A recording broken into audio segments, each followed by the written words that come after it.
একটি ছেলেকে কুপিয়ে নির্মমভাবে তার চোখ উপড়ে ফেলে এবং এই তার মায়ের আর্তনাদ দেখে সারা বাংলাদেশের মানুষ কেঁদেছিল সেদিন। ঠিক তার মৃত্যু সে নির্মমভাবে ভারতে হয়েছে। পাপ বাপকেও ছাড়ে না।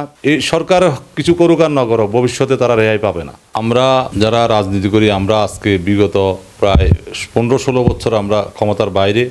আমরা বারবার বলে আসছি এই সরকার জনগণের সরকার নয়, এরা খুন গুমের সাথে জড়িত এবং তারা তাদের দলীয় নেতাকর্মীদেরও খুন করেছে। তার প্রমাণ ইতিমধ্যে ঝিনাইদহ 4 আসনের সাংসদ আনাম, উনি ভারতে নির্মমভাবে খুন হয়েছেন। তার প্রতিদ্বন্দ্বী, দলীয় প্রতিদ্বন্দ্বী, তারাই তাকে গুম করার জন্য এক চরমপন্থী নেতাকে ভাড়া করে, সে তার মাধ্যমে তাকে ইন্ডিয়াতে নিয়ে যায় এবং ইন্ডিয়াতে নিয়ে গিয়ে তাকে নির্মমভাবে খুন করে এবং তার বিখণ্ডিত লাশকে তারা 2 দিনে বাসা থেকে সরিয়ে ফেলে।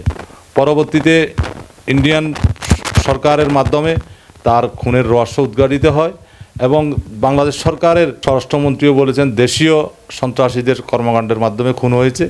এবং আপনারাই বলেন দেশীয় সন্ত্রাসী, এখন তো বিরোধী দলের মাধ্যমে খুন হয়নি, বা বিএনপিকে বলেন, অন্য দলগুলো বলেন, তাদের মাধ্যমে খুন হয়েছে সরকার দলীয় নেতার মাধ্যমে।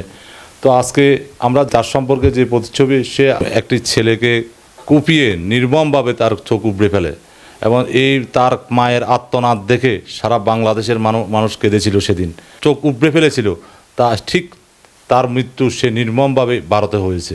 পাপ বাপকেও ছাড়ে না, তার প্রতিচ্ছবি এখানে ফুটে উঠেছে। এটা থেকে শিক্ষা নেওয়া উচিত। সরকার দলীয় নেতা, ছাত্রলীগ, যুবলীগ পাপ কাউকে ছাড়বে না। ইতিমধ্যে আবরার হত্যা মামলা, বিশ্বজিৎ হত্যা মামলা, একরাম হত্যা মামলা সহ আলোচিত সকল হত্যা মামলায় যারা করেছে তাদের কাউকে ছাড়া পায়নি। আমরা মনে করি সরকার দলের নেতাকর্মীদের বোঝা উচিত যে যারা যে অন্যায় করছে, যে হত্যার সাথে জড়িত হচ্ছে, যে সন্ত্রাসের সাথে জড়িত হচ্ছে, তারা কোনোদিনও এই সরকার কিছু করুক আর না করুক, ভবিষ্যতে তারা রেহাই পাবে না।